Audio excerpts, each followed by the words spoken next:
Now, with Camp Nanowrimo upon us, I'm looking at the calendar going, well, I do have this manuscript I need to finish, so Camp Nanowrimo is here again. But what if, for whatever reason, this summer you don't have time to be writing a full novel in July?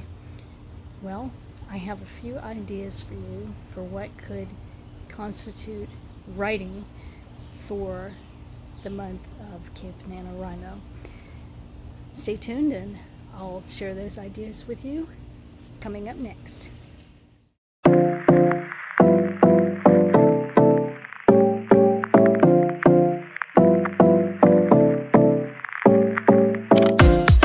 So you wanted to do Camp Nanowrimo this year, but you had other plans for July. What can you do to maximize your enjoyment of your vacation and still participate in Camp Nanowrimo? So what 5 things can you do that are in keeping with NaNoWriMo and enjoying your vacation? If you're traveling, you can take a notebook with you. Even a small one will fit into your suitcases or even your purse. Then you can jot down notes as they come to you. Going off of that, you could, if you have a notes app or even the Google Docs app in your phone, you can record little snippets of notes and ideas in one of those 2 apps. Save it to the cloud to access it later when you get home. Idea number 2. Instead of writing a full story, you could spend the month doing a little bit of research. Say you happen to be going on a trip to somewhere you want to sit your next story or book. You can take advantage of that and take notes of everything in the town, from the streets to the businesses that might show up in your story, to maybe even, if you're a history buff like me, look into the history of the town. While you're doing that, you could make lists of character traits, and paying attention to the people around you can help you to flesh out your characters. Any notes you take, if you want to record them in the NaNoWriMo website as your word count for the month, they count. So do think about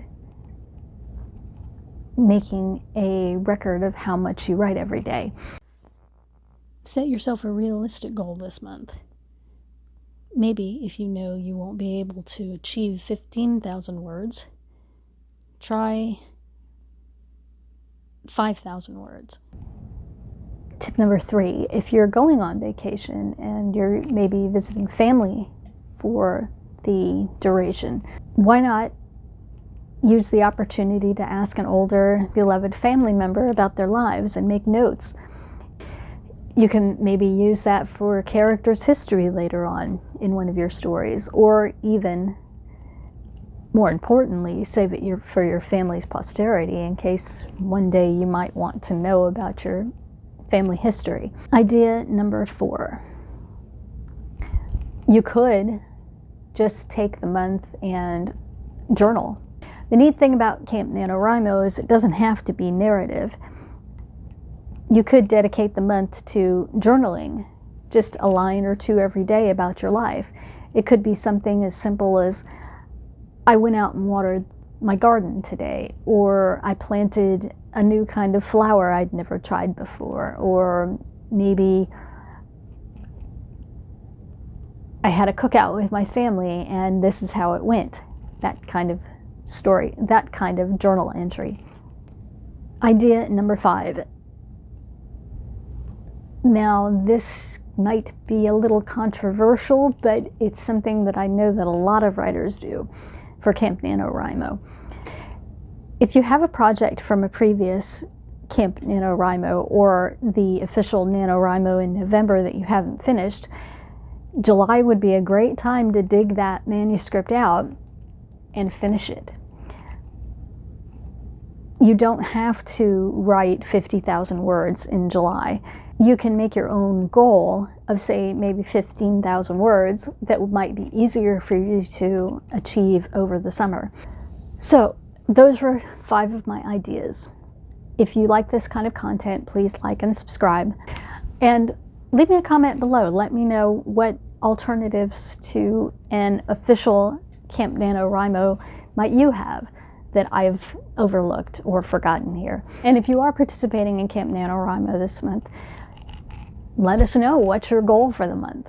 How many words do you plan on getting written this month? That's all for now. Have a great summer. I'll talk to you again soon.